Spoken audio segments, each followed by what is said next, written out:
Baik Bapak Ibu, ini materi saya tentang tantangan dan pemanfaatan aplikasi gaya belajar di sekolah, Bapak Ibu. Oke, jadi sebelum kita lanjut ke materi, jadi Bapak Ibu tadi sudah paham ya tentang bahwa gaya belajar ini ada 3 kategori, yaitu visual, auditory, dan kinestetik yang dijabarkan oleh Pak Dr. Rojabi. Nah, selanjutnya, Bapak Ibu, siapa sih sebenarnya yang membuat konsep gaya belajar ini ya? Ini namanya pakarnya Roberta Bobby de Porter, Bapak Ibu. Jadi beliau ini adalah yang penemu quantum learning. Jadi kalau 30 tahun lalu Bapak Ibu ikut ada buku ya, buku yang sempat viral tahun 90-an ya, namanya quantum learning ya. Beliaulah yang membuat, yang merancang ini. Termasuk di dalamnya ada gaya belajar. Jadi menurut beliau ada 3 gaya belajar, yaitu visual, auditory, dan kinestetik. Dan tadi sudah dijelaskan satu persatu tentang gaya belajar ini Bapak Ibu. Nah selanjutnya Bapak Ibu, sekarang setelah memahami itu semua tentang gaya belajar menurut pakarnya, mari kita lihat ulang kejadian-kejadian yang ada di sekolah ini, di sekolah kita yang terkait dengan gaya belajar ini. Apa saja Bapak Ibu? Mungkin Bapak Ibu akan tercengang melihatnya. Oke, yang pertama, jadi kalau ada siswa saat jam pelajaran itu lompat pagar, apakah siswa tersebut termasuk siswa yang nakal, Bapak Ibu? Ya, jadi ini akan terkait dengan gaya belajarnya ya. Jangan sampai disebut siswa ini adalah siswa yang tanda petik nakal ya Bapak Ibu. Ini adalah gaya belajarnya mereka ya Bapak Ibu. Jadi biasanya siswa yang seperti ini adalah siswa yang memiliki gaya belajar kinestetik. Jadi dia tidak bisa menerima pengetahuan tanpa menggerak-gerakkan tubuhnya.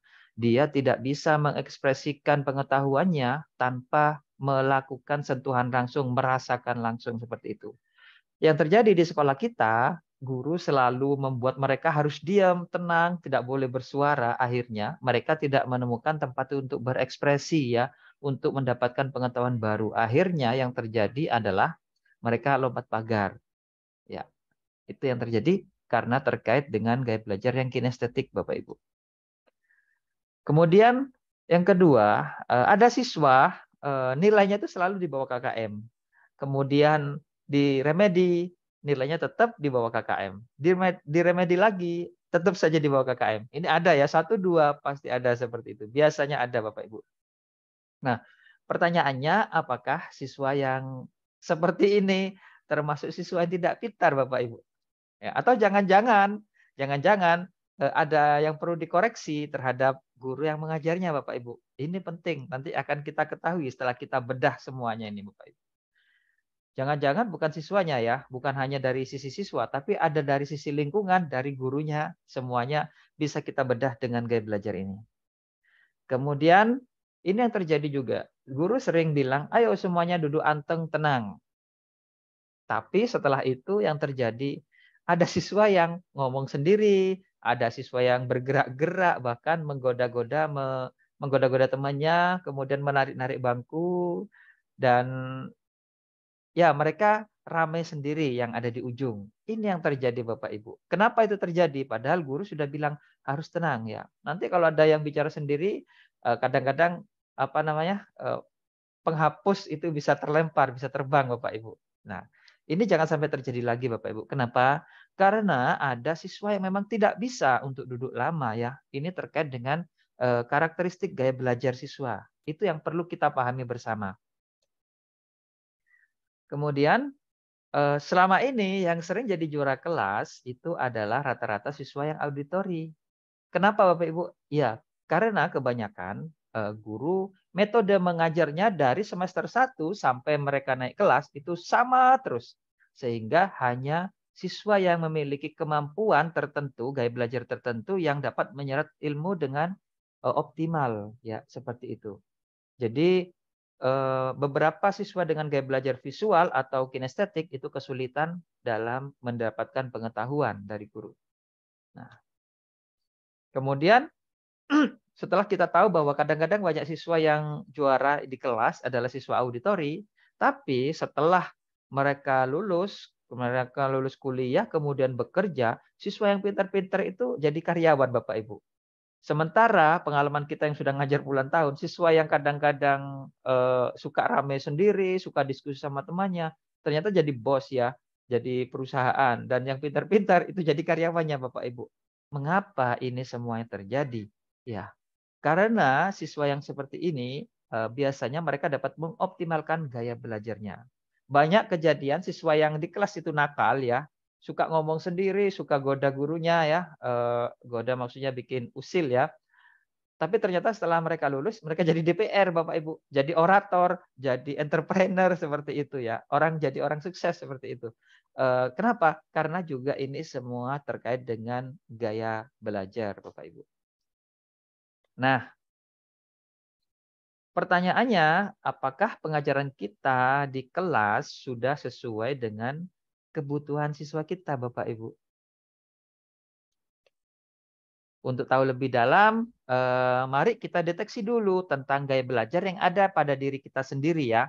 Kita uji coba, di sini akan ada tes, tes lokal ya. Saya akan bagikan ini di chat Zoom. Silakan kita isi online. Mohon nanti tidak dijawab, tidak dibales chat Zoom-nya biar nggak kesundul. Sorry, sebentar. Kok direct message ya ini? Saya coba kasih linknya ya di chat Zoom.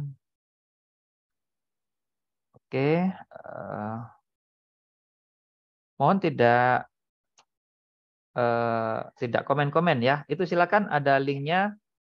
Silakan Bapak Ibu diklik. Kita akan coba isi angket online tentang gaya belajar ini, biar pemahaman kita sama-sama lebih paham dan lebih mendalami tentang gaya belajar ini ya. Oke, kita klik. Nanti Bapak Ibu akan diarahkan ke Google Form seperti ini, silakan diisi saja, yang penting diisi namanya. Kita tes, hanya 10 soal saja, soal sebenarnya ada 30, tapi karena ini webinar, bisa terlalu lama, kita pakai 10 soal saja. Ini biasanya untuk anak SD Bapak Ibu. Dan, tes ini tidak perlu berpikir ya, cukup mana yang sesuai dengan perasaan kita. Oke. Silahkan diisi yang utama adalah, nama ya, nama saja, yang lainnya abaikan nggak apa-apa.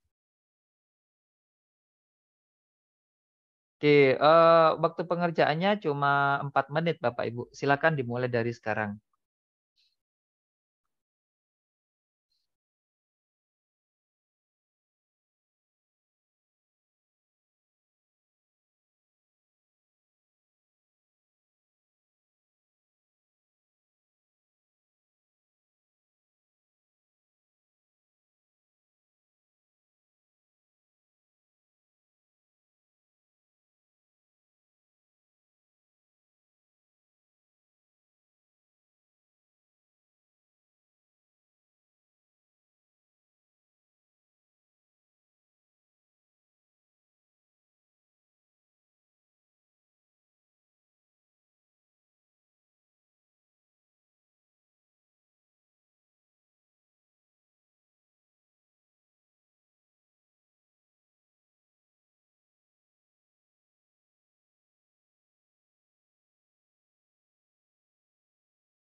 Oke, santai aja Bapak Ibu, tidak usah terburu-buru.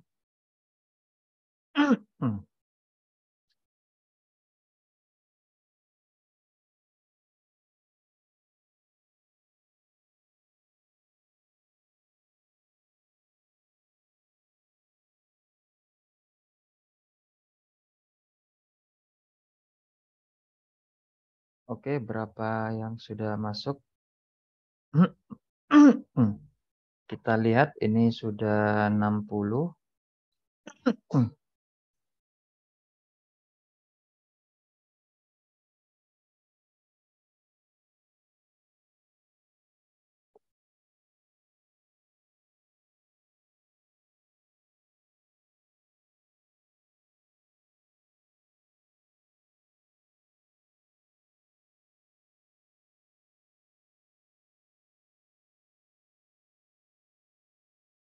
Oke, 1 menit lagi Bapak Ibu. Santai aja. Yang lain nanti misalkan nggak selesai sambil dikerjakan. Baik Bapak Ibu, saya sambil meneruskan materi nggih.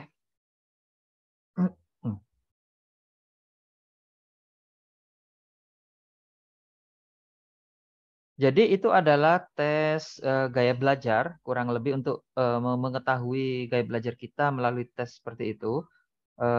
Bapak Ibu, kita bisa menggunakan Google Form ya yang sudah disediakan. Nah kemudian, bagaimana cara mengelolanya? Cara mengelolanya kita akan menggunakan aplikasi Bapak Ibu, namanya aplikasi gaya belajar Almas ya. Silakan yang sambil isi, silakan diisi, yang sudah selesai bisa sambil mengikuti presentasi kami. Oke Bapak Ibu, kita akan memanfaatkan aplikasi namanya Gaya Belajar Almas ya, seperti ini. Aplikasinya ini berbasis Excel, jadi tidak perlu diinstal ya, langsung diklik aja. Diklik 2 kali, aplikasi bisa langsung dijalankan asal di komputernya ada Microsoft Excel-nya. Oke, saya klik. Nah, kurang lebih inilah tampilan aplikasinya ya Bapak Ibu. Oke.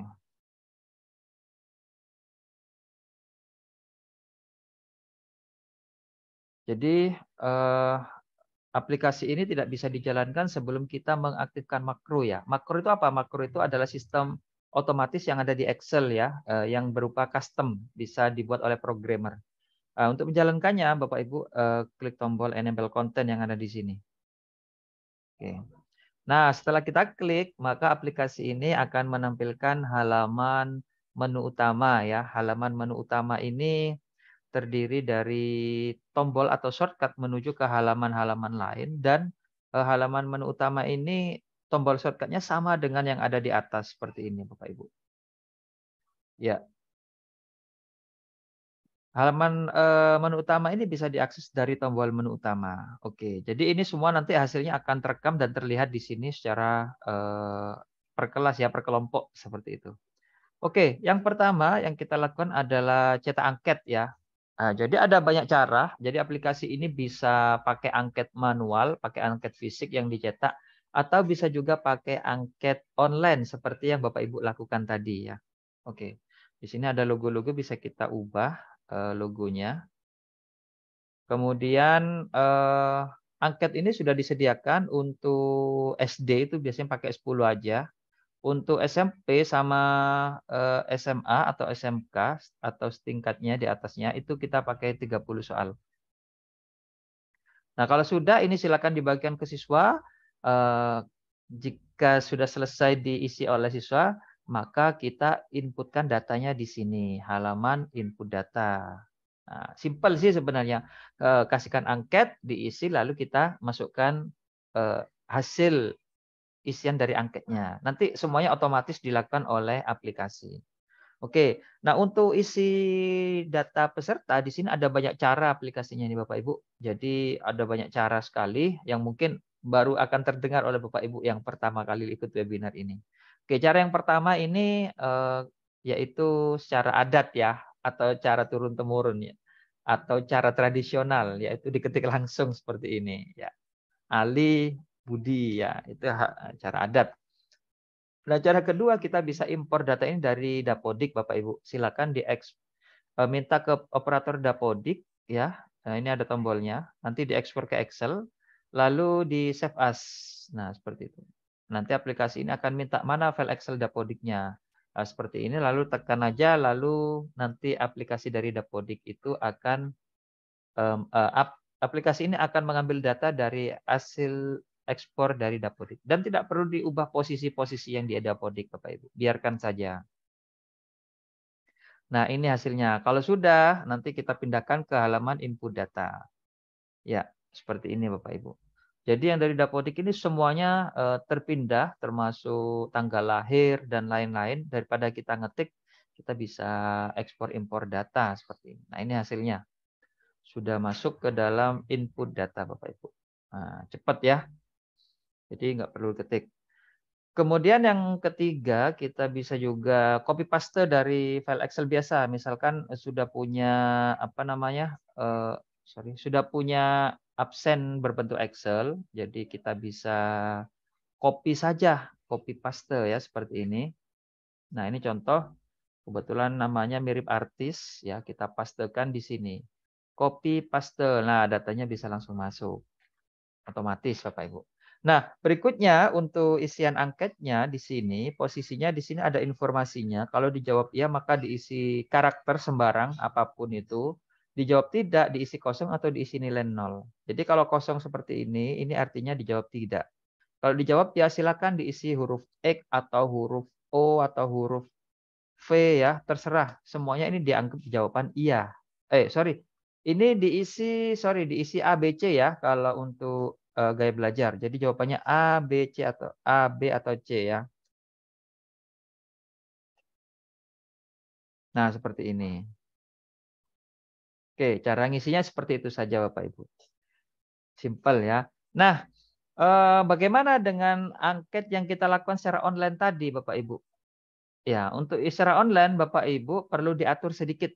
Posisinya ada di sini, ada tombol Google Sheet, kita klik ya. Nanti di sini ada link, linknya ini dihapus dulu, yang ada di sini. Kemudian yang dari Google Sheet tadi, Bapak Ibu di-copy ini alamatnya ini. Pastikan nanti dibagikan, ini ada panduannya lengkap dan file-file juga, file Google Form-nya itu bisa kita copy ya, seperti ini. Nah, kalau sudah kita tekan enter, lalu kita kembali lagi ke halaman input data. Baru kemudian data itu akan kita panggil dengan tombol impor dari Google Sheet seperti ini. Nah, kita tunggu sebentar. Jadi yang Bapak Ibu isi tadi itu akan ditarik ke dalam aplikasi ini. Oke.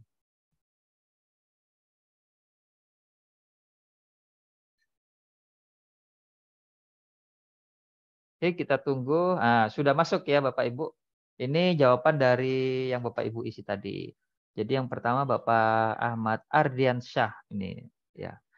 Tercepat cara mengisinya. Kemudian Haji Muhammad G. Arifudin. Ya, oke. Baru Ibu Sri Utami.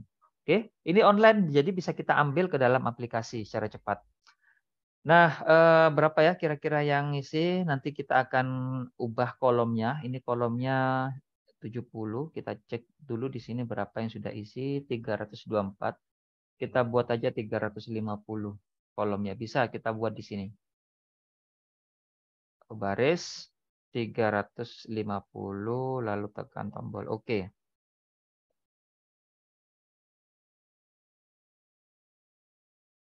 Nah, ini sudah kita lihat paling bawah ya, ini sudah kolomnya banyak ya Bapak Ibu. Tuh, sudah masuk semuanya. Jadi nggak perlu kerja soro-soro Bapak Ibu, nggak perlu lama-lama. Nah, kalau sudah selesai tugas Bapak Ibu. Baru biarkan kita lihat analisisnya di aplikasi ini. Oke, kita mulai. Kita klik yang per peserta seperti ini. Oke. Nah, untuk foto Bapak Ibu ini bisa kita ubah. Oke, ini per peserta yang pertama ini Bapak Ahmad Ardiansyah ya. Ini analisisnya auditori 50% ya. Kita coba bahas ya. Di sini 50%. Nah, aplikasi ini analisisnya banyak Bapak Ibu hasilnya. Yang pertama ini adalah deskripsi. Ini auditori itu tadi sudah dijelaskan dengan detail oleh Pak Royabi bahwa ini gaya belajarnya lebih mengutamakan pada pendengaran ya. Dan ciri-cirinya, karakteristiknya tadi sudah dijelaskan secara detail. Jadi lebih mudah mengingat sesuatu dari apa yang didengar ya, seperti itu. Kemudian berbicara pada diri sendiri saat belajar, seperti itu ya. Banyak tadi sudah dijelaskan semuanya. Nah, kemudian di sini ada juga tips untuk belajar mandiri untuk siswa ya. Jadi kalau kebetulan saya tahu saya auditori, maka cara belajar mandirinya seperti apa? Cara belajar mandirinya yaitu belajar dalam kelompok atau dengan mitra belajar, yaitu diskusi, mendengarkan dan berbicara. Kemudian meninjau dan membaca teks sebelum di kelas. Selanjutnya membaca catatan dengan keras ya. Jadi semuanya itu perlu terkait sama pendengaran, indera pendengaran. Kemudian mengucapkan informasi yang penting. Jadi harus diucapkan ya cara belajarnya untuk mudah diingat dan merekam catatan dan informasi penting dari pengajar dan mendengarkan rekaman secara teratur. Menggunakan buku dengan catatan pengingat ya, kayak ada pengingatnya seperti itu. Kemudian media ajar, bahan ajar yang cocok untuk siswa auditori itu adalah video rekaman suara atau alat rekam atau podcast biasanya, dan pola bercerita dengan bunyi yang ada bunyi-bunyinya. Kemudian diskusi, irama dan nada, membaca dengan keras sehingga terdengar oleh telinga. Jadi eh, nggak nggak bisa kalau membaca dalam hati anak auditori seperti ini. Dan yang terakhir alunan musik. Kemudian yang perlu kita ketahui juga di sini ada kelemahannya Bapak Ibu. Ini diperlukan karena selain kita tahu potensi kekuatan belajar auditori, kita juga perlu tahu kelemahan dari pembelajar auditori. Apa saja? Yang pertama, ini kalau menerangkan sesuatu ini cenderung melompat dari satu topik ke topik lainnya. Susah untuk runut kalau bercerita ya. Seperti itu. Kemudian sering menyela dan sulit untuk membiarkan orang lain menyelesaikan ucapannya ya. Kadang-kadang langsung moro-moro ngomong ya, nyeletuk apa istilahnya itu ya. Nah, seperti itu. Kemudian memberikan pendapat yang keras baik diminta maupun tidak ya. Biasanya ya agak keras ya seperti itu. Kemudian cepat marah apabila tidak didengarkan oleh orang lawan bicaranya. Nah, ini sebenarnya ini karakteristik ya, nggak usah heran kalau ada siswa kita seperti itu, mereka bukan berarti anak yang bandel ya, itu karena memang karakteristik gaya belajar auditori seperti itu. Kemudian susah mengingat sesuatu jika membacanya tanpa menggunakan suara. Jadi kalau tidak ada yang dia dengar, itu susah diingat Bapak Ibu. Kalau membaca harus ada suara dan terdengar oleh telinganya. Kemudian kurang baik dalam membaca, umumnya membaca dengan pelan ya. Kemudian susah untuk membuat karangan atau mengarang, kalau disuruh oleh guru bahasa Indonesia ini susah ya karena tidak pandai ya yang auditori, tapi pandainya mengingat dengan pendengarannya.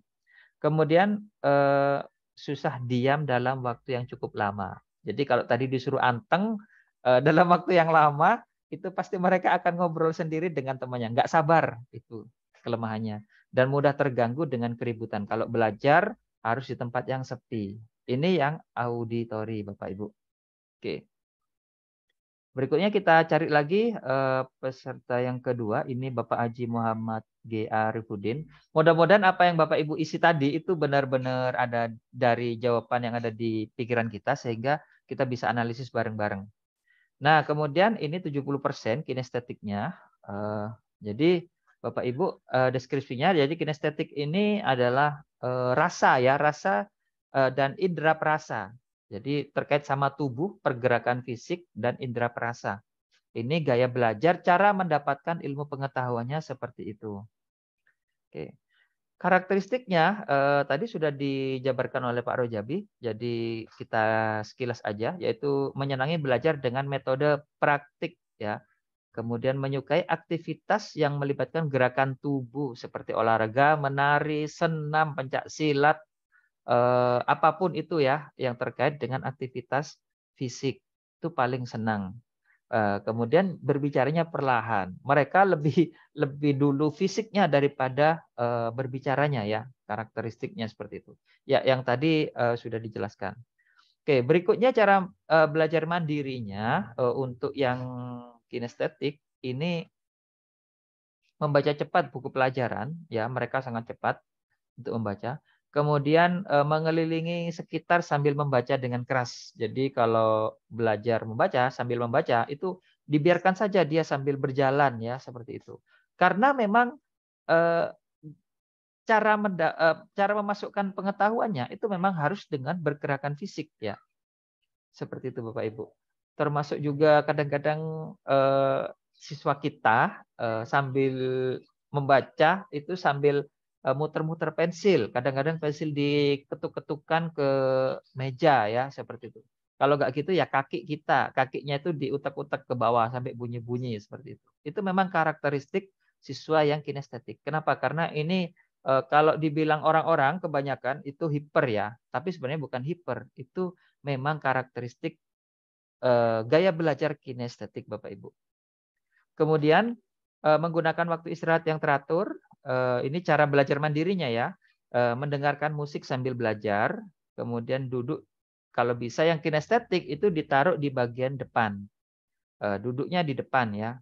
Kemudian membuat catatan untuk tetap ikut aktif di dalam kelas.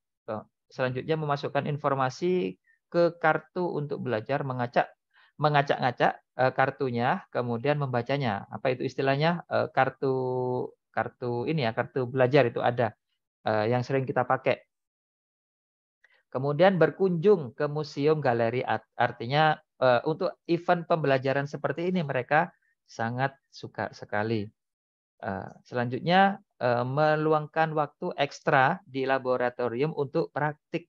Jadi biarkan saja siswa yang kinestetik ini sering berada di tempat laboratorium, entah dia ikut fisika, kimia, biologi atau laboratorium komputer yang lain-lain ya. Memang dia cepat mendapatkan pengetahuannya dengan alat-alat praktik seperti itu Bapak Ibu. Terutama pembelajaran kita juga nanti pakai praktek untuk anak-anak seperti ini. Kemudian mengetik catatan dari tulisan dan catatan yang ada di kelas. Jadi diganti ke dalam ketikan itu supaya lebih cepat masuk. Oke, berikutnya media ajarnya ini biasanya multimedia interaktif. Lebih cocok ini kalau pakai gadget ya, sambil disentuh oleh tangan itu lebih cepat masuk pengetahuannya pada dia. Kemudian praktikum dengan menyentuh dan alat bantu peraga, gerakan dan merasakan belajar outdoor atau di ruang kelas. Ini media ajarnya yang perlu kita siapkan untuk anak-anak seperti ini. Kemudian kelemahannya, nah ini ya Bapak Ibu, ini juga perlu kita ketahui, perlu kita tahu kelemahannya kenapa jangan sampai kita beranggapan negatif terhadap seseorang anak karena dia melakukan sesuatu yang tidak wajar. Itu sebenarnya terkait sama gaya belajar saja. Oke. Yang pertama, ini sering sulit mengambil keputusan yang cepat. Jadi dia tuh memang ragu-ragu, tidak bisa jadi leader Bapak Ibu.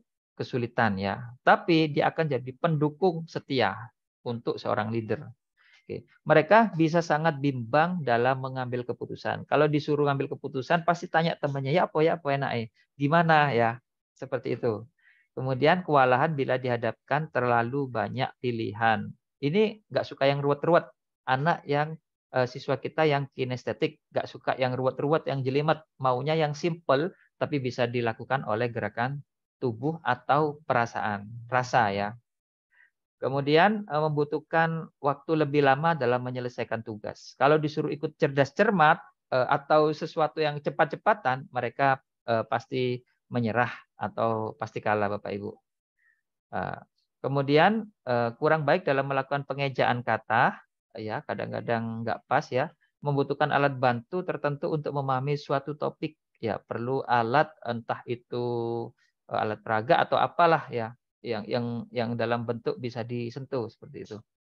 Kemudian cenderung sulit memahami informasi jika tidak dipraktikkan ya. Jadi Bapak Ibu mengeluarkan konsep tapi tidak sambil ada gambarannya ya atau dipraktekkan itu susah untuk diterima ya, susah diingat sama anak yang seperti ini.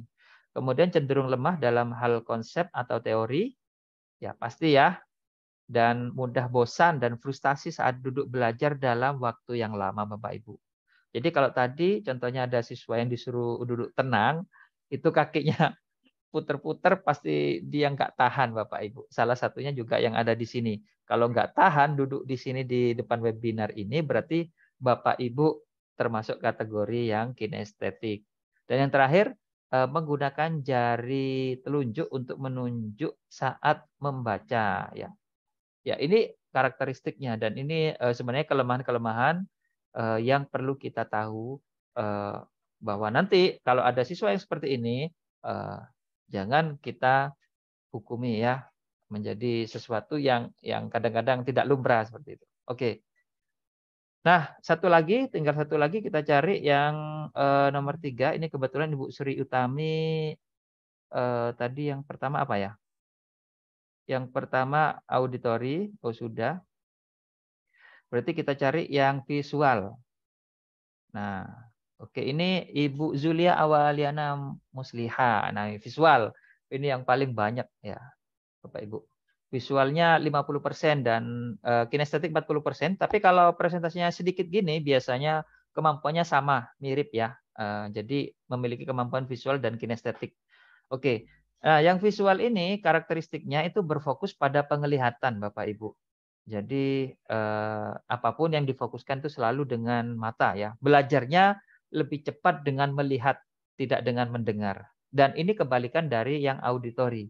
Kalau visual, gurunya mengajarnya pakai ceramah, itu susah diingat. Habis guru ngomong, dapat 5 menit ditanya kembali, "Apa tadi yang saya katakan?" Dia pasti lupa. Kebanyakan lupa Bapak Ibu, kebanyakan. Kenapa? Karena memang karakteristiknya itu, harus melihat, tidak mendengar, seperti itu. Itu, yang visual. Nah, karakteristiknya, secara umum ya, ini orangnya biasanya rapi dan teratur, lebih mudah mengingat daripada yang didengar ya. Lebih suka membaca daripada dibacakan, berbicara dengan tempo yang agak cepat dan ini, bisa dibaca sendiri ya, tadi sudah disampaikan oleh Pak Rojabi karakteristiknya. Nah, cara belajar mandiri, untuk siswa seperti ini, itu, garis bawahi poin penting dalam tulisan ya, kalau baca buku itu digaris bawahi ya. Karena yang dia dia baca itu matanya sangat jeli ya, kalau ada garis bawah seperti itu. Kemudian buat kartu bantu sebagai informasi agar ringkas, membatasi menulis kata atau informasi. Kemudian mengkonversi kata informasi ke dalam simbol-simbol ya, dan ini bisa kita baca nanti sendiri ya. Nah, kemudian media ajarnya untuk siswa visual ini adalah berupa gambar Bapak Ibu. Gambar. Jadi kalau dia lihat gambar itu dia sudah bisa memahami apa yang akan dijelaskan setelah melihat gambar ya. Kemudian diagram, dia mudah membaca diagram.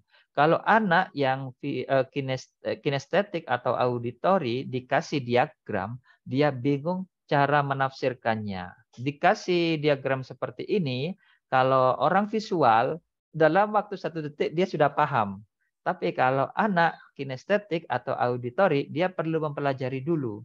Apalagi yang kinestetik ini semakin susah membaca data seperti ini ya. Itu diagram untuk visual. Kemudian peta. Kalau lihat Google Map, siswa yang memiliki kemampuan visual dalam waktu 1 detik dia sudah tahu dan akan ingat jalan lewat mana. Tapi kalau yang auditori, dia nanti akan bingung, ini kita arahnya yang mana ya? Kita jangan sampai misalkan naik mobil, teman kita itu auditori disuruh baca peta Google Map, itu biasanya akan tersesat Bapak Ibu. Ini karena memang kayak gini, ada kelemahan dan kelebihan masing-masing siswa kita. Kemudian peta konsep itu yang berbentuk jari-jari ya, apa jaring-jaring seperti itu, berbentuk apa akar-akar serabut. Nah, kalau siswa visual lihat sekali dia akan paham seluruh konsep materi ya, cukup lihat gambarnya. Terutama kalau buku-buku yang dari penerbit bagus ya, itu biasanya ada peta konsepnya, itu siswa visual lihat di peta konsepnya maka dia sudah paham keseluruhan dari materi yang akan diajarkan. Berbeda dengan siswa yang auditori dan kinestetik. Kemudian grafik, ilustrasi, slide, dan alat tulis lainnya, warna-warni, video, komputer, dan buku berilustrasi. Kalau bukunya itu tekstual semua, siswa yang visual ini kesulitan. Perlu ada buku yang ada ilustrasinya. Oke. Berikutnya ini kelemahannya.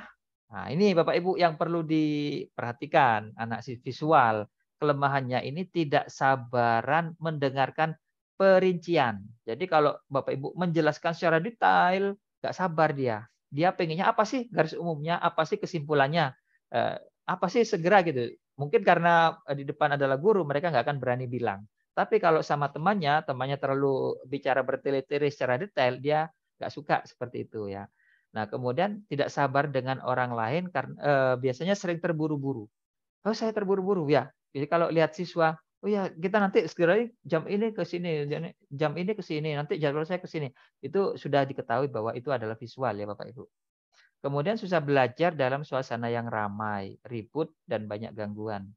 Kemudian susah memahami penjelasan guru apabila tidak disertai gambar atau grafik.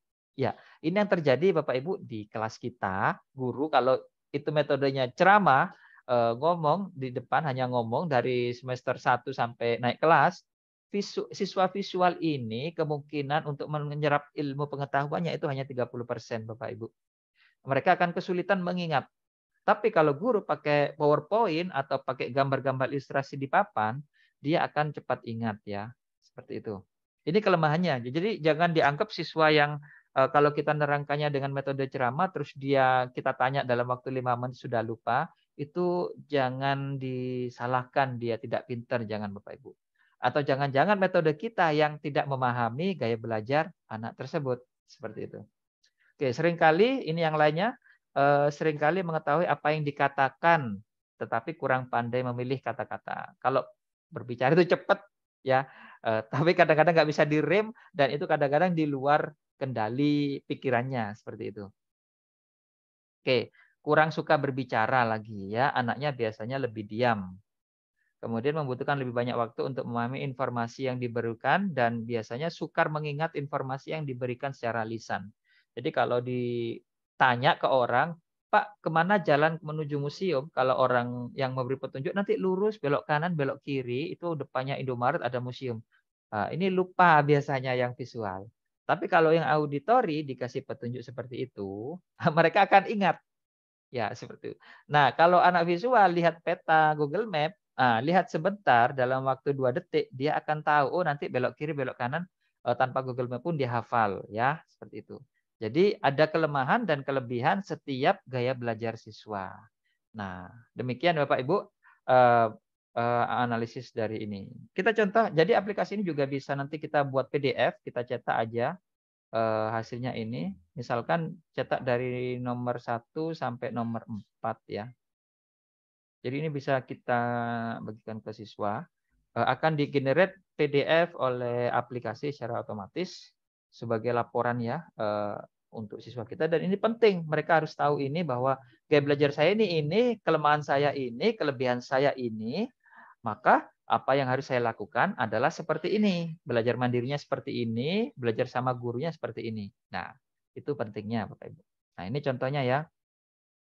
Haji Muhammad D. Arifuddin. Nah, ini hasilnya ya. Ini kurang lebih kalau dicetak hasilnya sama ya seperti ini. Ya, 70% kinestetik. Oke. Nah, ini sudah di-generate secara otomatis ya. Semuanya jadi tinggal tidur aja selesai ini. Oke. Berikutnya di sini juga ada grafiknya per peserta, langsung terlihat ya. Ini kalau mau dilihat dalam bentuk grafik dan prosentasenya. Dan ada juga output semua peserta. Jadi yang Bapak Ibu isi tadi akan direkap di sini langsung terlihat hasilnya Bapak Ibu. Kita akan coba cetak PDF dan biar Bapak Ibu bisa download nanti ya. Oke, kita cetak PDF dulu sebentar di sini. Kemudian saya akan upload di sini. Oke. Jadi nanti Bapak Ibu yang penasaran hasil dari tesnya tadi nanti bisa di-download, linknya nanti akan kita berikan. Oke, kita lanjut dulu sebentar. Di sini nanti juga akan ada grafiknya. Nah, ini grafik kelihatan dalam satu kelompok kelas. Jadi kalau sekolah-sekolah unggul Bapak Ibu biasanya melakukan tes ini di awal tahun pelajaran. Melakukan tes, kemudian hasilnya ini akan ditempel di setiap pintu masuk. Jadi guru yang mau ngajar itu melihat dulu, oh kelas ini lebih banyak visual, kelas ini ada banyak auditori dan atau kinestetiknya. Jadi guru bisa menyesuaikan metode mengajarnya sesuai dengan kebutuhan kelas tersebut. Nah, di sini juga ada covernya kalau mau dicetak nanti di print aja ya, di bundle kalau mau dibuat laporan ke kepala sekolah ya. Nah, nih, ya tadi hasilnya banyak, di bundle, di print.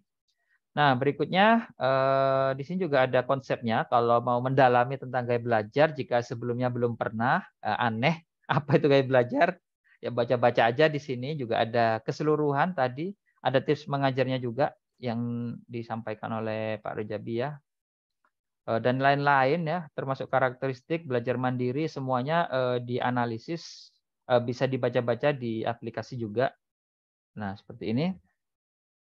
Kemudian Bapak Ibu, demikian ini aplikasinya, nanti dieksplorasi sendiri ya, ada banyak, tapi yang penting cuma ini, jadi input data nanti analisisnya otomatis ya. Oke, kita selesaikan dulu. Nah, yang mau lihat hasilnya tadi, saya ini ya, linknya saya bagikan ke chat Zoom.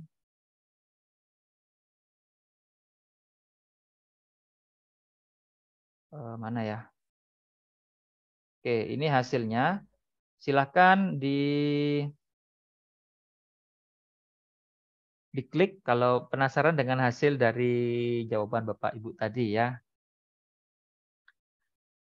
Oke, dilihat aja atau nggak perlu di-download Bapak Ibu?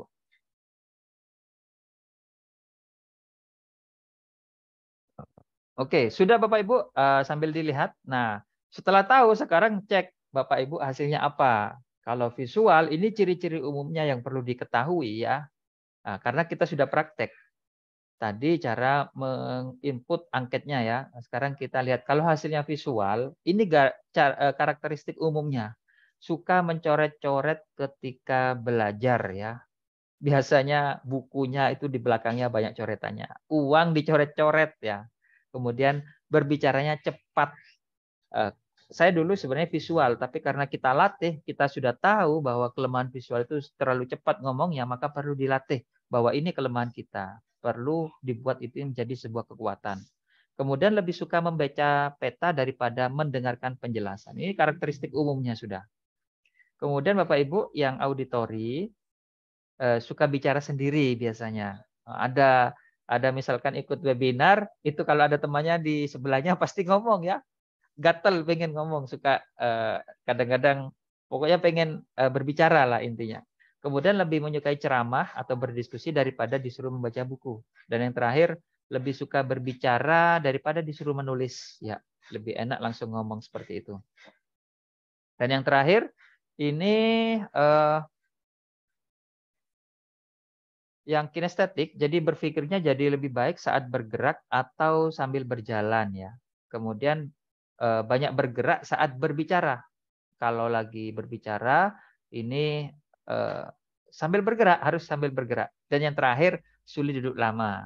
Jadi kalau Bapak Ibu ikut event yang offline, suruh duduk di suatu tempat itu nggak tahan. Pengen rasanya keluar. Nah, sama dengan siswa kita di kelas, suruh duduk saja mulai jam pertama sampai jam 8. Akhirnya banyak yang lompat pagar, itu karena mereka nggak betah Bapak Ibu.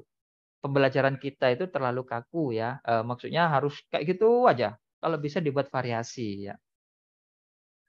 Nah, setelah kita tahu semua hal tadi tentang gaya belajar, pertanyaan sekarang, apakah pembelajaran kita di kelas sudah adil, Bapak Ibu?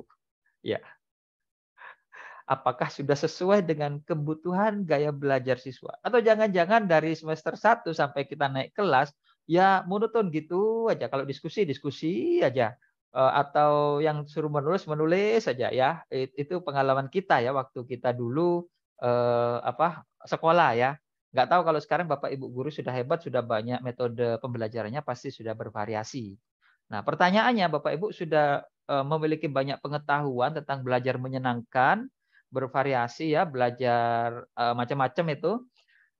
Tapi apakah itu sudah sesuai dengan yang dibutuhkan siswa, sesuai gaya belajarnya? Yang visual itu butuhnya seperti apa, yang kinestetik seperti apa, yang auditori seperti apa. Itu pertanyaan pentingnya Bapak Ibu. Nah, jangan-jangan kita tidak adil. Nanti yang jadi juara itu misalkan kalau ceramah terus, yang jadi juara pasti yang anak auditori. Kalau gurunya suka pakai PowerPoint, pakai peta konsep, yang jadi juara kelas, ya, yang jadi nilai terbaik pasti yang anak visual seperti itu.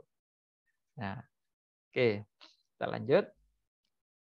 Nah, ketika siswa itu merasa diperhatikan dan dihargai dalam gaya belajar mereka, ya, maka motivasi mereka untuk belajar itu akan meningkat, Bapak Ibu. Oh iya, ternyata saya yang kinestetik itu belajarnya sambil di outdoor ya. Mereka akan lebih semangat belajar, akan meningkat dan mereka akan menjadi pembelajar yang lebih bersemangat, Bapak Ibu. Karena sesuai dengan gaya cara mereka mendapatkan pengetahuannya itu sesuai dengan diri mereka. Oke. Nah, berikutnya, apa yang dilakukan oleh sekolah unggulan dalam mengoptimalkan prestasi siswa ya? Kalau kita lihat kenapa sih kalau ada sekolah unggulan harganya mahal, terus SPP-nya mahal, terus siswanya memang benar-benar 90% masuk perguruan tinggi negeri, 90% kerja ya seperti itu. Ternyata mereka itu memang melakukan pembelajarannya disesuaikan ya. Jadi dalam satu kelas, tadi tidak disampaikan ya bagaimana tekniknya ya. Ini contohnya ya. Dalam satu kelas itu dibuat kelompok Bapak Ibu. Jadi seperti ini, rata-rata itu seperti ini. Jadi cara mengajarnya misalkan masalah sel ya, masalah biologi itu dikelompokkan. Untuk siswa yang auditori, yang visual itu disuruh melihat dan menggambar hasil lihat dari mikroskop ya. Kemudian yang kinestetik disuruh praktek mencari bahan, pegang mikroskop secara praktek ya seperti itu. Dan yang auditori itu disuruh untuk berdiskusi hasilnya seperti apa. Jadi mereka nggak harus dituntut untuk pinter segalanya, Bapak Ibu. Sesuaikan dengan gaya belajar mereka. Dan itu hasilnya akan optimal. Nah, kalau yang kinestetik, sebelum disuruh untuk mencari daun, misalkan cari daun. Sebelum kita selesai cari daun, mereka pasti sudah lari duluan, Bapak Ibu. Pasti semangat. Tapi kalau yang visual disuruh cari-cari seperti itu, mereka rasanya males ya. Itu bukan karena males, karena karakternya males, tapi memang mereka lebih suka untuk sesuai dengan belajar, sesuai dengan gaya belajarnya seperti itu. Oke. Nah, ini di luar negeri, di Finlandia Bapak Ibu. Ini sudah diterapkan sudah 20 tahun, 30 tahun yang lalu Bapak Ibu. Australia, Eropa ya. Semuanya itu menggunakan metode seperti ini, gaya belajar sesuai dengan pembelajaran sesuai dengan gaya belajar yang dimiliki oleh siswa. Makanya Bapak Ibu kalau lihat di internet ruang kelas di Eropa rata-rata bentuknya seperti ini, berkelompok dan itu bukan asal kelompok, silakan bentuk kelompok. Ya, enggak seperti itu. Tapi memang dikategorikan sesuai dengan gaya belajar siswanya. Ya. Nah, setelah paham semuanya ini Bapak Ibu, pertanyaannya, kapan mau dipraktekkan di sekolah kita Bapak Ibu? Dan yang terakhir, apakah sekolah kita siap untuk menjadi sekolah unggul yang bisa mengoptimalkan gaya belajar siswanya? Ya. Demikian dari saya Bapak Ibu materinya. Sekarang kita akan diskusi saja ya Bapak Ibu. Silahkan yang mau diskusi langsung dibuka mic-nya Ibu Nurlehan ya. Monggo silakan.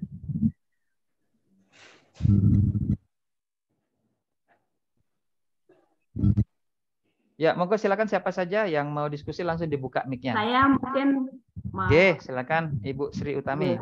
Terima kasih untuk waktunya. Ada 2 pertanyaan yang akan saya sampaikan. Memang saya saat ini sedang memperdalam tentang pembelajaran berdiferensiasi. Yang pertama terkait dengan aplikasi, itu kebetulan kemarin teman ada yang ikut dan saya sudah beli itu Pak. Yang saya sudah beli dari webinar teman yang nah, cuman saya masih bingung untuk mengoperasikannya. Tolong nanti, halo. Oke, Ibu. Mungkin nanti bisa diberikan seperti catatan tentang menu-menu itu fungsinya untuk apa saja. Seperti yang kita perdalami kan mungkin saya juga termasuk orang yang punya gaya belajar yang perlu itu, yang memerlukan seperti itu.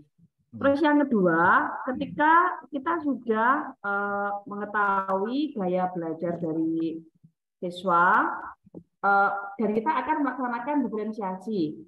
Yang pernah saya lakukan, saya menjadi kebingungan ketika ada anak yang visual dan juga ada anak yang auditori maupun kinestetik. Nah, bagaimana kita harus mengaplikasikan itu di kelas? Apakah kita nggak kebingungan? Akhirnya kemarin saya memindahkan anak-anak yang visual itu di tempat yang lain, di perpustakaan, supaya saya bisa memberikan dengan ceramah untuk anak-anak yang auditori. Nah, akhirnya pada tahun pembelajaran ini saya berpikiran bagaimana kalau anak itu dalam satu kelas kita langsung kita kelompokkan, sehingga saya perlu berkolaborasi dengan pimpinan, dan kayaknya ini ada respon. Sehingga nanti kebetulan saya di SMK. Kalau anak di dalam TKRO itu ada TKRO visual, TKRO kinestetik dan lain sebagainya. Nah, sehingga di dalam kelas nanti kita akan mendiferensiasikan mungkin dari kesiapan maupun juga bakat minatnya. Nah, mungkin di diferensiasi kita hanya perlu mendiferensiasi di konten maupun di produknya. Nah, mungkin Bapak bisa memberikan pencerahan tentang gagasan saya ini, apakah mungkin bisa diterima. Begitu Pak, terima kasih. Assalamualaikum warahmatullahi wabarakatuh. Waalaikumsalam warahmatullahi wabarakatuh. Baik, Ibu, yang pertama, jadi yang menggunakan aplikasi ini itu sudah kami sediakan kalau nggak salah video tutorialnya di email. Jadi ada tutorialnya kurang lebih 1 jam deh. Ini sebenarnya simpel sih, ada 2 langkah, cetak angket kemudian input data saja. Ini hasilnya semuanya otomatis, cuma berhubung kami jelaskan secara detail, akhirnya kelihatan rumit. Padahal enggak, cukup 2 saja. Cetak angket, dibagikan ke siswa dan input, itu aja. Itu sudah ada videonya. Demikian. Nah, kemudian yang kedua tadi, bagaimana seandainya kita pisahkan siswa sesuai dengan gaya belajarnya. Itu sangat ideal, sangat bagus sekali, Bu. Cuma kebanyakan itu akan sulit pelaksanaannya. Tapi jika itu sudah didukung oleh kepala sekolah, kenapa tidak? Itu memang cara yang terbaik. Jadi guru lebih mudah dalam guru lebih mudah. Maaf, saya mute dulu ya. Nah, jika dibuat satu kelas itu visual semua, kinestetik semua, auditori semua, itu malah enak ya Bapak Ibu. Cuma itu kadang-kadang tidak bisa dilakukan oleh sekolah lain yang mungkin kebutuhan ruangannya kurang ya. Kemudian tidak disupport oleh kepala sekolah. Nah, solusi lainnya apabila itu nggak mungkin dilakukan, ya tetap aja dalam satu kelas itu biarkan aja ada 3 kelompok. Kemudian yang perlu kita lakukan adalah melatih gurunya untuk kreatif bagaimana bisa mengajarkan satu materi untuk 3 gaya belajar yang berbeda. Jadi contohnya seperti tadi. Jadi misalkan saya mau mempraktekkan tentang peta ya, peta atau map pelajaran geografi. Ya, siswa yang auditori itu disuruh praktek, misalkan bikin peta ya dari kertas yang dihaluskan pakai air, kemudian yang auditori suruh berdiskusi, dan yang visual itu disuruh membuat peta dalam lukisan atau menggambarkannya, kemudian nanti diisi praktek ya, seperti itu. Jadi intinya perlu kreativitas guru, dan itu perlu dukungan oleh kepala sekolah. Nah, jadi kesimpulannya Bu, kalau memang benar-benar bisa di tahun ajaran baru bisa memisahkan itu akan lebih baik sekali Bapak Ibu. Nah, cuma nanti pasti akan ada banyak kendalanya. Cuma saya kira semuanya perlu kita lakukan untuk mengetahui, dan ini mungkin cara yang terbaik ya bagi sekolah untuk memfasilitasi siswa untuk mendapatkan pembelajaran yang terbaik. Ya, hebat Bu. Baik Ibu, demikian. Bapak mohon maaf. Untuk Google Form yang SMA SMK sudah ada ya, disebutkan dengan instrumennya. Oh enggak Bu. Jadi ini instrumen seperti ini itu sebenarnya nggak ada tingkatannya Ibu. Bahkan kita sendiri pun nggak ada tingkatannya. Jadi SMP, SMA itu sama, kecuali SD. Kalau SD cukup 10 pertanyaan aja. Nah, kalau untuk tingkat dewasa dari SMP, SMA sampai kita pun bahkan orang tua kita, manusia yang usianya sudah 60 tahun juga nggak ada masalah pakai ini. Angketnya sama aja. Oke. Secara umum. Yang 30 soal untuk SMA SMK sudah tersedia di sini berarti, Pak? Oh iya, iya Bu. Sudah ada ada. di angketnya. Jadi di Sudah ada angketnya berarti ya, Pak? otomatis 30. Oke, ya. Demikian. Terima kasih. Monggo Bapak Ibu silakan Izin yang lain. bertanya, Pak. Silakan Bapak Fauzi. Ya, Assalamualaikum warahmatullahi wabarakatuh. Terima kasih sebelumnya atas kesempatannya. Saya Fauzi dari Medan. Nah, saya kan sudah ada aplikasi nih, Pak. Lalu saya ingin bertanya terkait dengan angket yang melalui Google Form. Nah, ketika kita klik, nah itu Google Form-nya kan masuk pada Google Drive-nya nanti masuk ke linknya Almas atau link pribadi saya ya, Pak? Ya, sudah, Pak. Lalu, misalkan nanti Google Form itu kita gunakan untuk semua kelas. Nah, bagaimana itu kan nanti misalkan mereka kan ada beberapa guru BK di sekolah. Lalu pengerjaannya itu serentak misalkan, Pak. Kelas A, kelas B, kelas C. Nah, itu otomatis kan nanti akan masuk datanya itu tidak beraturan. Kan begitu. Nah, bagaimana cara kita memilih, misalkan mengurutkan kelas A saja, kelas B saja, kelas C saja, begitu Pak. Baik, sudah Oke, Bapak. Pak. Terima kasih. Baik. Ya. Jadi di sini kita sudah sediakan masternya Google Form. Jadi Google Form itu kalau linknya kita dapatkan, kemudian kita klik kanan buat salinan, maka salinan itu nanti akan otomatis masuk ke Google Drive yang ada di milik kita. Salinannya. Jadi nanti otomatis ada di Google Drive kita. Kemudian kalau sudah masuk Google Drive kita, silahkan mau di apapun, di permak apapun bisa ya. Mau di copy-copy, diperbanyak juga bisa. Nah, kemudian yang kedua, bagaimana seandainya dipakai oleh banyak guru BK? Silakan, kan tadi Google Form tinggal digandakan saja, kemudian dibuat jadi database-nya ke Google Sheet, dari Google Sheet baru kita tarik. Bapak Ibu bisa langsung tes keseluruhan 1.000 siswa bisa. Jadi aplikasi ini bisa menampung hingga 2.000 siswa seperti itu. Cuma kalau mau dibuat per siswa per kelas, monggo juga silakan bisa.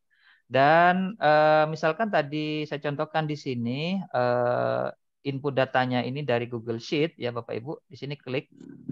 Nah, di sini sebelum kita pindah bisa Bapak Ibu nanti urutkan saja. Ini kami sediakan kolom kelas ya. Jadi kelasnya ini diurut aja, misalkan dari smallest dari kecil ke besar. Nah, ini otomatis urut, atau mau dibuat urut nama. Silakan, nanti kalau sudah tinggal dipindah ke Google, ke input datanya. Seperti itu. Dan mau dibuat berapapun nggak ada masalah karena itu sudah ada di Google Drive kita, Google Form-nya dan Google Sheet-nya. Silakan diedit-edit.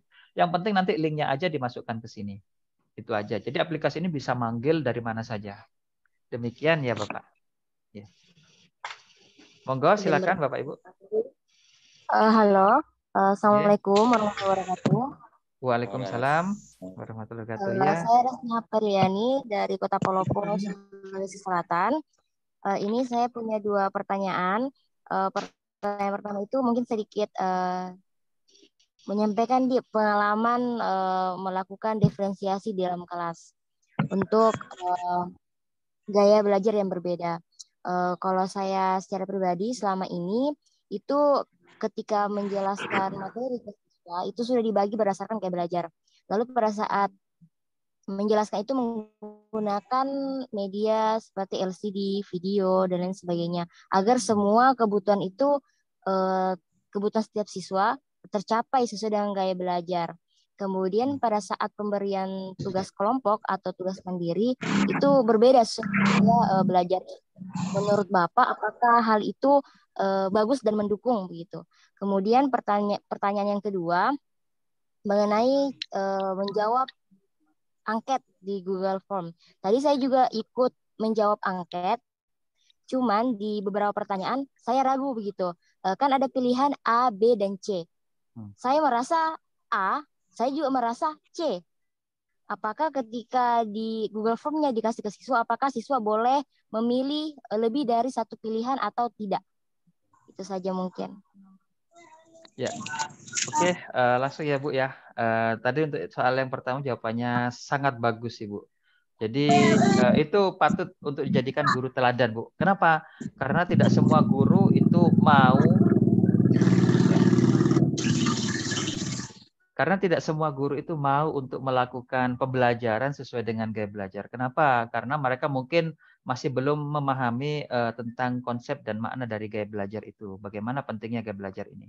Jadi itu sangat bagus sekali Bapak Ibu. Kalau bisa ditularkan ke guru-guru yang lain, sekolah-sekolah sekitarnya ya Bapak Ibu. Sekarang ini kan eranya merdeka belajar ya. Jadi siswa itu belajar itu merdeka, bebas ya. Terutama sesuai dengan diferensiasinya, sesuai dengan gaya belajar mereka. Itu sebenarnya tujuan dari merdeka belajar seperti itu sih sebenarnya. Kemudian yang kedua, apakah tadi seandainya siswa jawab 2, tidak bisa Ibu. Jadi itu memang harus 1 jawabannya. Tapi nanti sebenarnya di pertanyaan lain tuh sebenarnya mirip sih. Kalau Bapak Ibu peka tentang gaya belajar, kalau sudah melakukan ini setahun saja Bapak Ibu sebenarnya tes, nggak usah dites.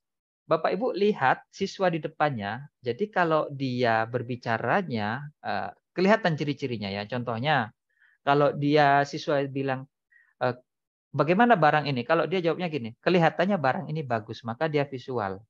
Kalau siswa jawab, kedengarannya barang ini bagus, maka itu biasanya auditori. Kalau dia katakannya bilang, rasanya barang ini bagus. Ya, ada kata-kata kunci kelihatannya, kedengarannya, rasanya dengan subjek yang sama. Ya, itu salah satu contoh gaya komunikasi, gaya belajarnya orang. Eh, Makanya itu sebenarnya tidak ada masalah, jawabannya memang harus 1 ya, karena kita akan memprosentase lebih banyak mana, lebih lebih apa, lebih sreg mana di antara 3 jawaban A, B, atau C. Walaupun itu seakan-akan ragu, tapi pilih yang paling sering kita lakukan, yang sering keluar dari mulut kita, yang sering keluar dari apa yang kita lakukan, itu aja. Demikian Ibu ya. Izin bertanya Pak Ali. Oke, monggo silakan Ibu. Ya, saya mau bertanya nih Pak Ali. Setelah kita adakan angket tadi kita sebar, kan itu kita tahu nih gaya belajar anak masing-masing. Nah, sekarang permasalahannya seharusnya kan idealnya seluruh guru harus paham gaya belajar anak agar bisa memperoleh hasil yang maksimal. Nah, sekarang kita kan guru BK. Maka kita membuat setelah melaksanakan menyebar angket dan mendapat pemetaan tadi, apakah hasil dari gaya belajar anak ini sebaiknya kita tembuskan kepada guru-guru mata pelajaran yang lain juga, atau bagaimana cara mengkomunikasikan kepada guru-guru yang lain yang mengajar di kelas tersebut, Pak Ali? Terima kasih, Pak Ali. Ya, baik. Ini pertanyaan yang memang sering dilakukan oleh banyak guru, terutama guru BK setelah melakukan tes ini ya. Jadi yang perlu dilakukan ini adalah komunikasi dengan kepala sekolah, Bapak Ibu. Bagaimana nanti ada dukungan dari kepala sekolah sehingga guru-guru yang lain itu dilatih, diberi pemahaman. Jika bisa guru BK ada waktu rapat sekolah itu guru BK menjelaskan ini, pentingnya ini tentang gaya belajar sehingga guru lain paham. Tapi itu sulit ya. Jika sulit silakan Bapak Ibu ngundang narasumber, itu banyak ya di kabupaten kota, itu bisa diundang ke sekolah. Butuh support dari kepala sekolah ya Bapak Ibu, seperti itu. Nah, kemudian apakah yang harus kita lakukan? Nah, yang penting guru itu sudah tahu, Bapak Ibu setelah melakukan tes ini silakan kalau bisa ini dipajang di setiap kelas. Jadi kelihatan di kelas A ini gaya belajarnya ini, siswa ini gaya belajarnya ini. Jadi guru masuk kelas A itu sudah dilakukan oleh sekolah-sekolah unggulan, biasanya mereka sekolah internasional ya, melakukan hal-hal seperti ini. Jadi guru masuk sudah tahu, oh kelas ini lebih banyak auditori. Oh siapa saja yang auditori, siapa saja yang visual, siapa yang kinetik. Kalau dalam pembentukan kelompok biasanya melakukan pembentukan kelompok sesuai gaya belajarnya. Tidak suka-suka kelompok ini ya nanti hasilnya pembelajarannya tidak optimal seperti itu. Ya, demikian Ibu. Izin Bapak. Monggo silakan Bapak. Mohon maaf sebenarnya dari tadi materi yang penyampaian materi pertama, terus yang kedua ini maaf bukan saya memuji, luar biasa bagi saya. Makanya dari tadi itu saya acungkan tangan dari sejak awal. Cuman saya tadi barusan keluar, tapi tetap mendengarkan meskipun disebut tadi karena materi ini luar biasa. Jadi minta tolong nanti Bapak untuk PPT-nya itu di-share di grup WA. Kalau di Zoom ini takutnya kita keluar sudah hilang ya Bapak. Hilang. Itu yang pertama. Terus yang kedua, setelah kita mencari gaya belajarnya siswa, terus kita memenuhi kebutuhan mereka. Nah, di situ kan ada 3. Kalau tidak salah tadi kita kelompokkan dari masing-masing gaya tersebut, ketiga gaya tersebut, gaya belajar tersebut. Nah, yang saya pertanyakan, apakah jika siswa itu dikelompokkan di masing-masing gaya belajar mereka, apakah mereka itu tidak mentalnya, Pak? Itu yang pertama.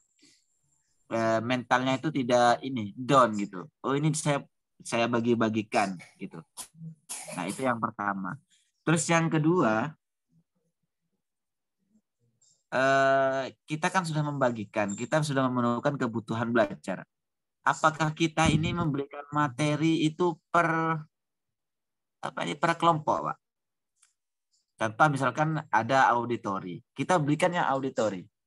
Terus yang lainnya ini bagaimana, Pak? Umpamanya seperti ada yang kinestetik, terus ada yang ada yang juga tadi auditori. Nah, yang lainnya ini berarti kita memberikan ke auditori dulu, lalu kinestetiknya kita kesampingkan dulu, baru setelah selesai auditori baru kita kinestetik. Itu yang kedua. Intinya apa nggih? Intinya kita dahulukan auditorinya dulu atau kinestetiknya dulu, atau kita beri materi kebersamaan gitu, Pak. Salah satu contoh misalkan ini, saya kan maaf nih, sering menggunakan media kuisis, di mana media kuisis ini ada gambar, ada YouTube, juga ada suara.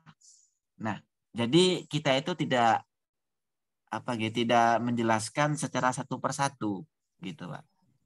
Nah, yang saya tanyakan tadi, kalau kita kelompokkan berarti kita harus masuk ke auditori dulu, ke kinestetik, setelah itu ke kinestetik. Oke. Itu yang kedua, Pak, pertanyaannya. Yang ketiga, ini soalnya saya menangkap banyak tadi karena saya menarik webinar ini sangat menarik. Jadi saya ikuti dari awal sampai akhir itu, Pak, meskipun saya di jalan tadi. Nah, yang ketiga, saya juga ingin mohon share aplikasinya ini, Pak, yang menarik karena menarik bagi saya. Terus juga kalau bisa rekaman video ini juga dibagikan juga, Pak, karena takutnya kita nanti jika sudah punya aplikasi oleh Bapak diberikan pada kami, takutnya kita tidak bisa mengoperasikan karena saya tadi juga ada yang impor dari Dapodik. Terus setelah kita ngisi lewat Google Form bisa juga diimpor ke aplikasi itu gitu loh, Pak. Jadi menarik ini, Pak, buat saya. Oke, itu terima kasih, Pak. Baik, terima kasih apresiasinya Bapak Nur Lehan ya. Jadi nanti insya Allah di grup WA akan kita bagikan juga materinya dan mudah-mudahan videonya juga bisa kita share ke grup WA ya Bapak Ibu. Insya Allah mudah-mudahan. Tadi ada 3 pertanyaan yang saya tangkap. Yang pertama, bagaimana mental siswa apabila dikelompokkan? Jadi Bapak Ibu perlu dipahamkan ke siswa bahwa mereka memiliki gaya belajar itu bukan sesuatu yang tidak baik ya. Misalkan saya auditori, maka auditori itu sesuatu yang rendah. Tidak. Jadi kita lihatkan bahwa auditori potensinya itu seperti ini. Nanti pintar berbicara, bisa jadi motivator ya. Ngomongnya biasanya manis yang auditori. Yang visual itu biasanya bisa jadi penemu, bisa jadi pelukis seperti itu ya. Bahkan merancang desain rumah ya, konstruksi. Kita lihatkan, kita optimalkan sisi optimal yang bisa dilakukan dari setiap gaya belajarnya. Dan perlu kita berikan juga kelemahannya kamu itu seperti ini. Untuk itu kamu perlu berlatih untuk mengurangi kelemahanmu. Jadi yang kayak tadi bisa loncat pagar, suka ngomong sendiri, itu perlu diberitahu ke siswa bahwa itu memang benar kelemahan dan itu perlu dilatih kepada kita, kepada siswa agar sesuatu yang jadi kelemahan kita itu bisa kita minimalisir. Syukur-syukur bisa kita hilangkan. Itu bisa, Bapak Ibu. Saya dulu adalah orang visual dan ngomong saya terlalu cepat, bahkan tidak bisa direm ya. Sekarang karena saya tahu kelemahannya seperti ini, saya setiap kali ngomong berusaha untuk pelan sekarang. Biasanya cepat. Saya kalau ngomong cepat seperti ini, Bapak Ibu. Lah, itu. Jadi mereka tidak akan jatuh mentalnya ya. Insya Allah kalau bisa kita arahkan ke arah yang lebih baik. Tutupi, kurangi kelemahannya, dan optimalkan apa potensi kemampuannya. Demikian cara menangkap, memberikan motivasi ke siswanya. Nah, kemudian yang kedua, tadi pertanyaannya, apakah, kalau nggak salah ya, apakah bagaimana cara kita mengajarnya ya? Apakah nanti auditori dahulu, visual dahulu, itu atau kinestetik dahulu, itu bebas Bapak Ibu. Bapak Ibu mau pakai metode apapun, yang penting tidak melupakan mereka.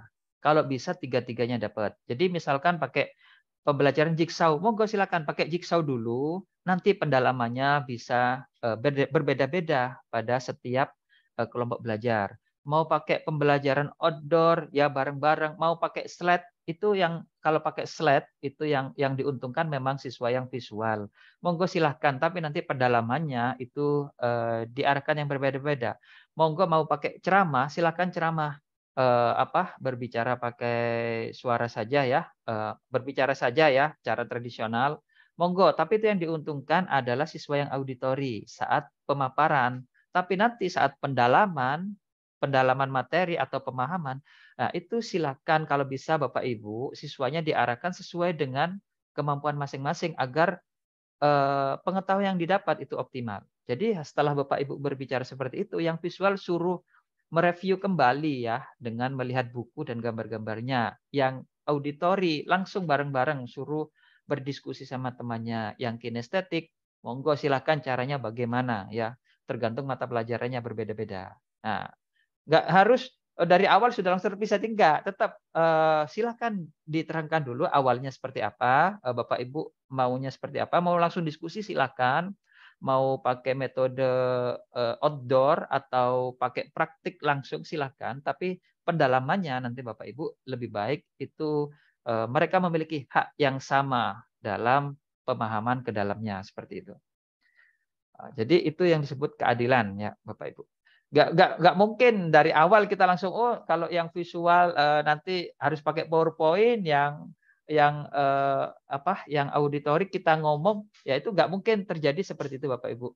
Jadi saat kita menyampaikan materinya, monggo silahkan pakai metode apapun, metode menyenangkan, metode serius, atau metode yang baru-baru ditemukan, silahkan. Nah, seperti itu.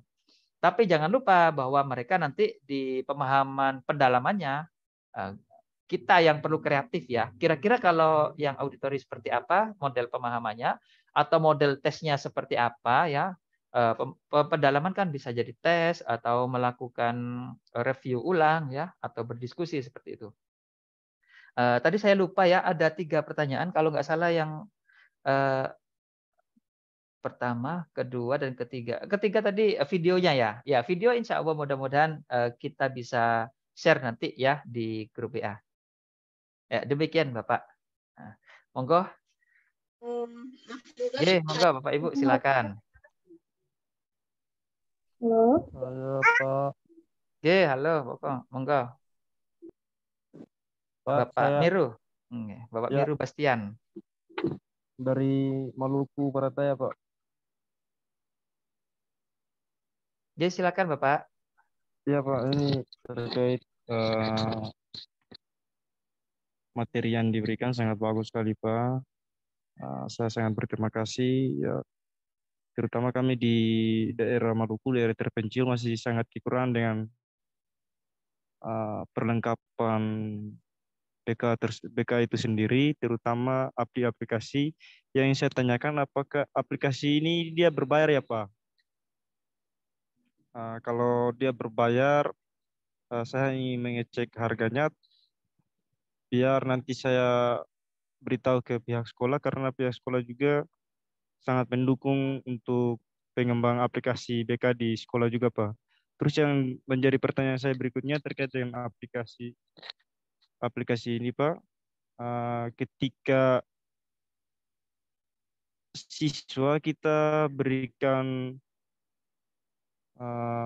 pertanyaan atau pernyataannya lewat Google Form, lalu siswa itu tidak semuanya, artinya tidak semuanya mengisi Google Form itu Pak.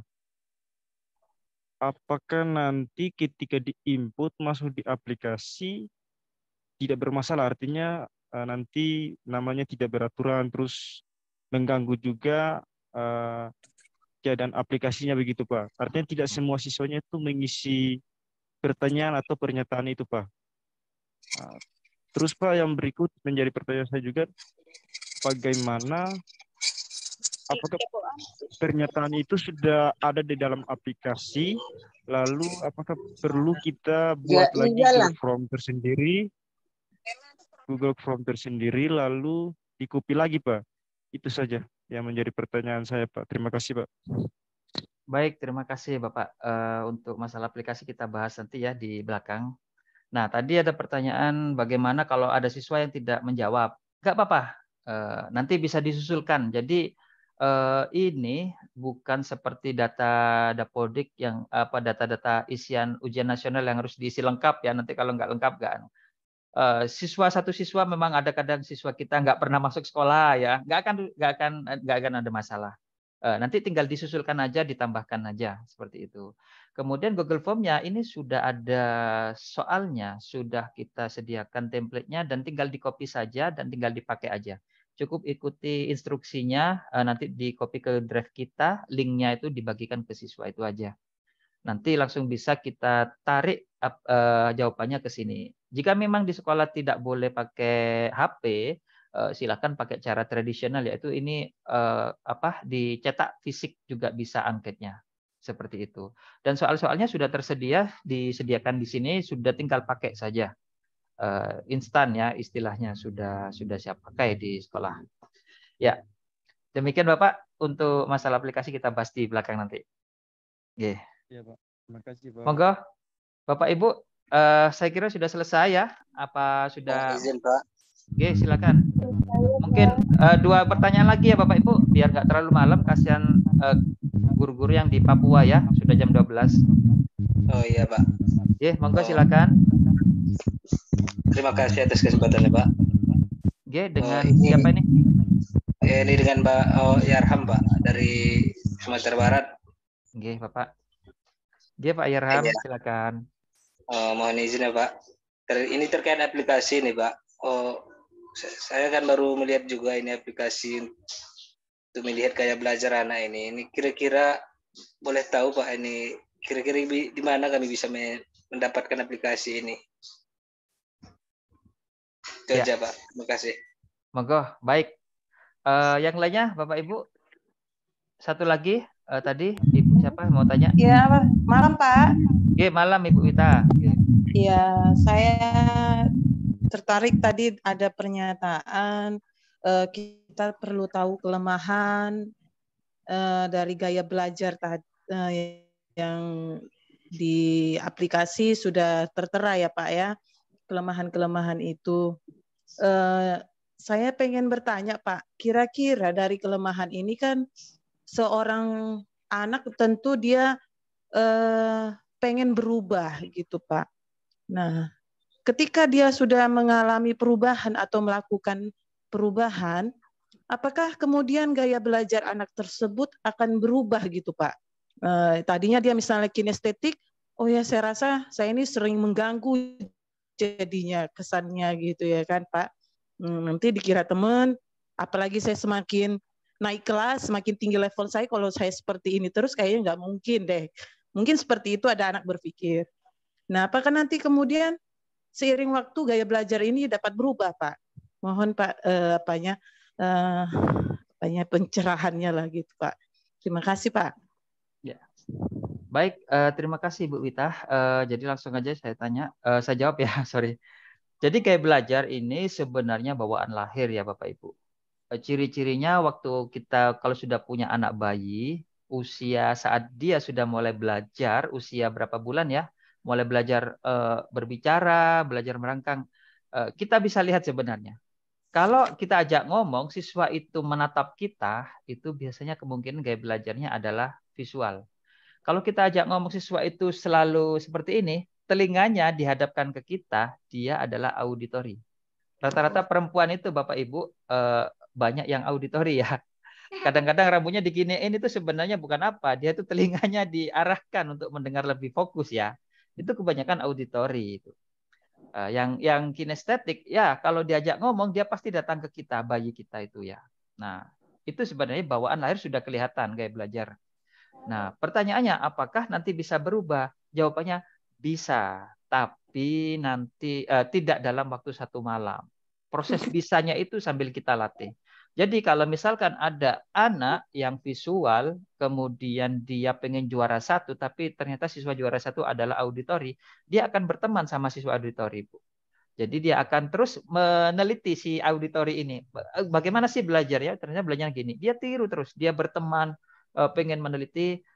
Lama-lama manusia itu memiliki sifat imitasi. Dia selalu pengen meniru orang lain. Bagaimana cara ngomongnya, bagaimana cara belajarnya, bagaimana cara dia menanggapi sesuatu.